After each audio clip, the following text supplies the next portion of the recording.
Halo, kembali lagi di channel Otamega TV, membahas seputar manga dan manhwa. Kali ini Mimin akan membahas manhwa yang berjudul Master Kekuatan Spiritual. Jangan lupa like dan tekan tombol subscribe-nya. Kita lanjut ke alur ceritanya. Part 17. Ketika Kangkin melapor kepada pimpinan kader Deng, pimpinan pun pura-pura tidak tahu mengenai Profesor Yu yang telah berkhianat. Pimpinan juga mengatakan dirinya sungguh tidak menyangka Profesor Yu bisa mencelakai rekan seperjuangannya dan dirinya telah salah menilai orang.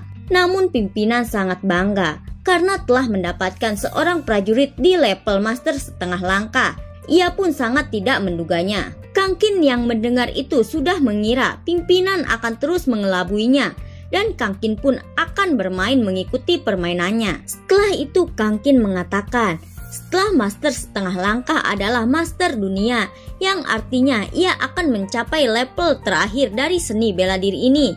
Kemudian pimpinan memberitahu bahwa master dunia dibagi menjadi tahap awal, tengah, dan akhir. Jika kekuatan spiritual dalam dantian bisa berkumpul, maka akan mencapai level dewa luhur. Jika Kangkin mencapai level itu, maka Kangkin akan mencapai keabadian dan bisa menerobos dimensi.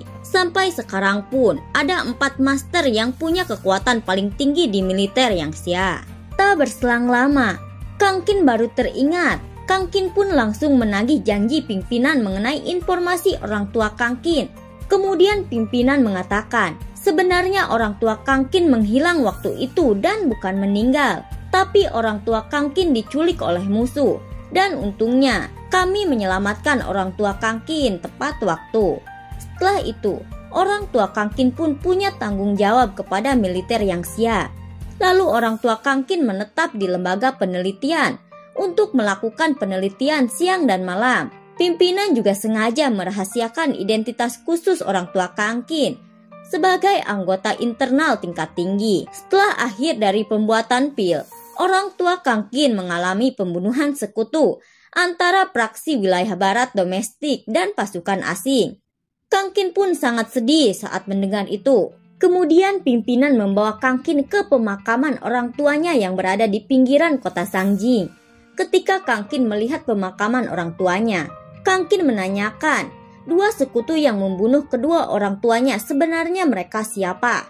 Pimpinan memberitahu, tidak ada gunanya Kangkin mengetahui orang itu, karena mereka punya banyak prajurit master setengah langka, dan Kangkin pun bukan tandingan lawan mereka. Kangkin masih tidak percaya kedua orang tuanya sudah meninggal. Kemudian Kangkin menggunakan kekuatannya untuk melihat ke dalam nisan kuburan itu.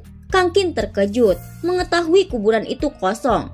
Lalu pimpinan meminta Kangkin untuk tenang, karena pimpinan akan membantunya balas dendam bersama-sama. Dan pembunuh orang tua Kangkin juga masih musuh militer. Kangkin langsung mencabut nisan itu menggunakan kekuatannya. Pimpinan yang melihat itu menyuruh Kangkin untuk menghentikannya. Kangkin pun harus melakukan itu untuk memastikan lebih jelas. Ketika Kangkin membuka peti itu, mereka berdua terkejut. Ternyata dalam peti itu kosong, tidak ada apa-apa. Pimpinan pun mengatakan sangat mustahil dalam peti itu tidak ada apa-apa. Sangat jelas pimpinan melihat orang tua Kangkin dikuburkan di tempat itu. Pemakaman pun dijaga ketat oleh tentara dan tidak mungkin makam itu dirampok. Kangkin pun mengira ayah ibunya hidup kembali. Setelah itu Kangkin memberikan penghormatan terakhir. Kangkin pun tidak akan mengampuni orang yang telah membunuh orang tuanya. Malam harinya, ketika Mbak In mengobrol dengan Kangkin mengenai informasi orang tua Kangkin, sembari memijit punggung Kangkin. Setelah itu, Kangkin memberikan sebuah dokumen ke Mbak In. Scene berpindah di acara pertemuan pengusaha keluarga Jiang. Di acara itu, Jiang Jun memperkenalkan diri sebagai pimpinan keluarga baru ke seluruh para undangan. Jun pun meminta dukungan dan kerjasamanya. Mereka pun memuji Jun sebagai pimpinan begitu muda dan menjanjikan. Setelah itu, Jiang Jun menyambut Mbak In sebagai presiden perusahaan kosmetik grup Jiang. Orang-orang yang menghadiri pun tepuk tangan. Di sana juga terlihat Kangkin bersama Tuan Muda Su. Para pengusaha memuji Mbak In dan meminta kerjasama untuk membahas proyek. Wanita yang melihat itu sangat tidak suka. Wanita itu berteriak dan berkata kasar kepada Jun. Wanita itu pun mengatakan dirinya sebagai pendiri anggota perusahaan menentang Jun mempromosikan orang baru dengan terburu-buru. Dan wanita itu ternyata pemegang saham utama grup Jiang yang bernama Jin Casey. Jun memberitahu wanita itu Mbak In adalah orang yang sangat berbakat. Ia juga presiden di perusahaan kosmetik Jiang Cheng dan laba bulanan pun mencapai ratusan juta.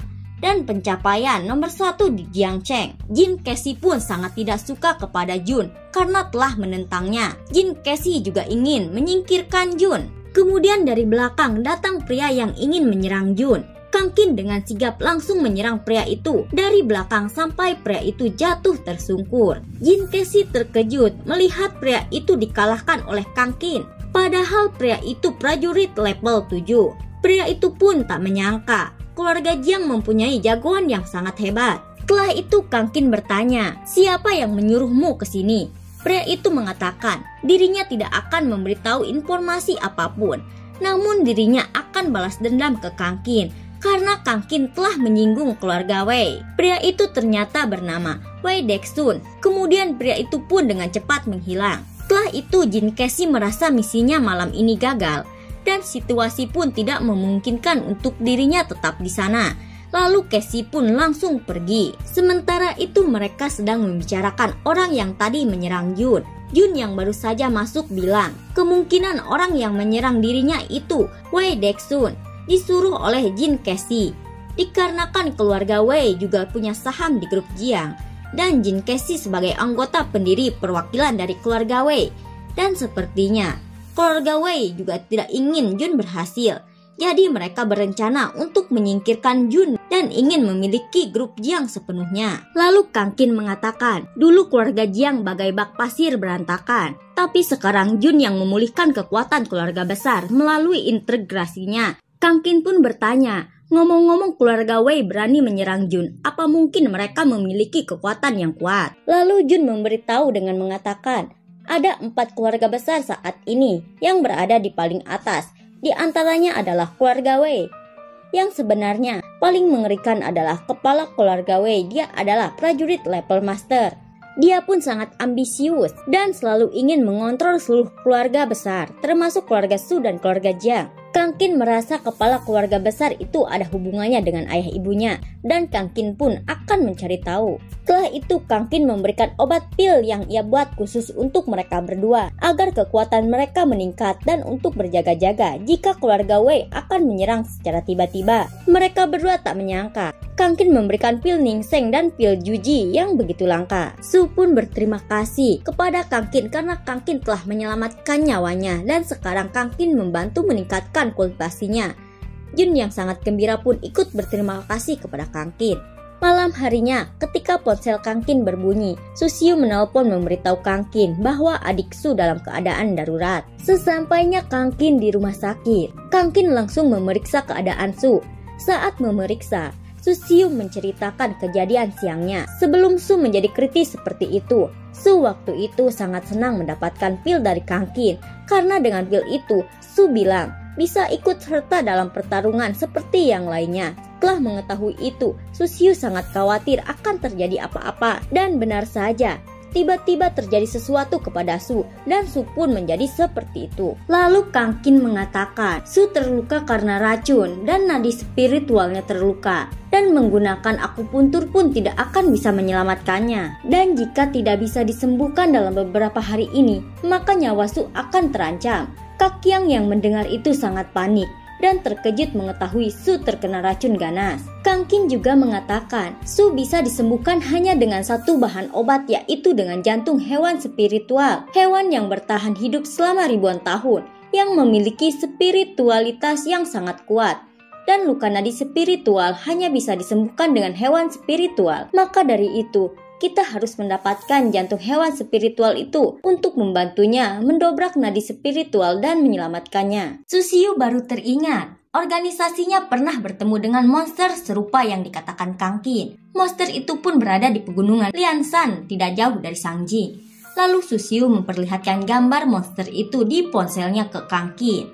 Monster itu pun seperti ular berkepala 3. Su Xiu juga mengatakan organisasi mereka pernah bertempur dengan monster itu, Tapi sayangnya mereka dikalahkan oleh monster itu. Dan kekuatan monster itu sama dengan kekuatan prajurit level 7. Kemudian Kang Qin akan pergi ke pegunungan itu untuk mencari monster ular kepala 3. Kang Qin pun berpesan kepada mereka berdua untuk menjaga Su dengan baik-baik. Setibanya di pegunungan Lianshan, Kang Qin dan Jun mencari keberadaan monster ular kepala 3 itu. Jun juga memberitahu Kang Qin bahwa bukan hanya mereka yang akan berburu mencari ular kepala 3 itu, tapi Jun juga mendapatkan kabar bahwa keluarga Wei hari ini akan berburu monster itu juga. Tak lama terdengar suara raungan begitu keras. Suara raungan itu pun berada jelas di depan mereka berdua. Kemudian Jun dan Kang Qin langsung menuju ke arah raungan itu. Ketika mereka sampai, mereka melihat monster ular kepala 3 itu sedang diburu oleh sekelompok orang. Orang-orang itu pun dikalahkan oleh monster itu. Sekelompok orang itu pun berlarian akan kabur. Ketika sekelompok orang itu berlarian, tak lama datang nona besar bersama Wei Jianglun, prajurit dari keluarga Wei. Jianglun sengaja ke sana untuk berburu dan membunuh monster itu. Dengan bantuan kekuatan pedangnya, Jianglun akan menyerang dan mengalahkan monster itu. Ketika Jianglun menyerang monster itu pun terpancing emosinya dan sangat marah. Kemudian Jianglun meminta nona besar untuk bersembunyi dan hati-hati. Nona besar itu bernama Wei Nuan. Nona besar bilang dirinya tidak akan menghambat pekerjaannya. Ia kesini hanya untuk melihat rupa binatang spiritual itu saja. Dan nona besar juga mengatakan sebaiknya Jianglun untuk berhati-hati.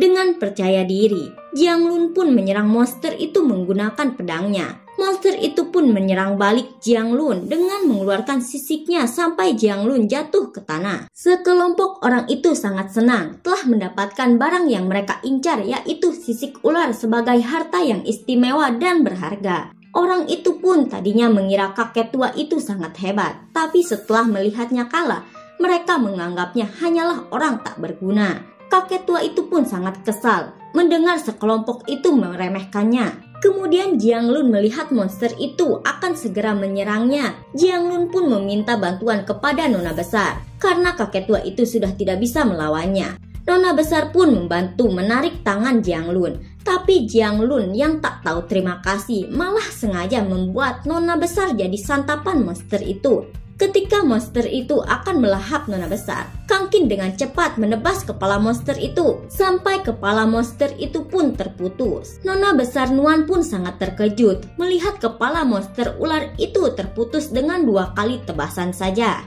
Setelah monster itu tewas, Kang Qin mencari jantung monster itu. Ketika Kang Qin melihat ular itu, dari belakang kakek tua Jianglun mengendap-endap akan menyerang Kang Qin.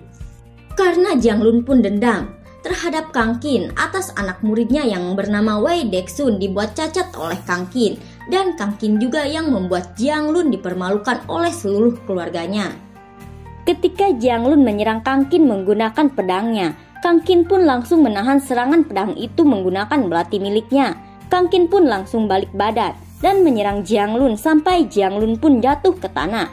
Jianglun yang sudah tidak berdaya memperingati Kang Qin dengan mengatakan jika melukai keluarga Wei sama saja dengan mencari mati. Jianglun pun menyuruh Kang Qin untuk mengobatinya jika Kang Qin ingin diampuni. Lalu nona besar menghampiri Jianglun sembari mengejek kakek tua itu. Nona besar pun menyuruh menutup mulut Jianglun itu. Jianglun pun sangat kesal melihat nona besar mengejeknya.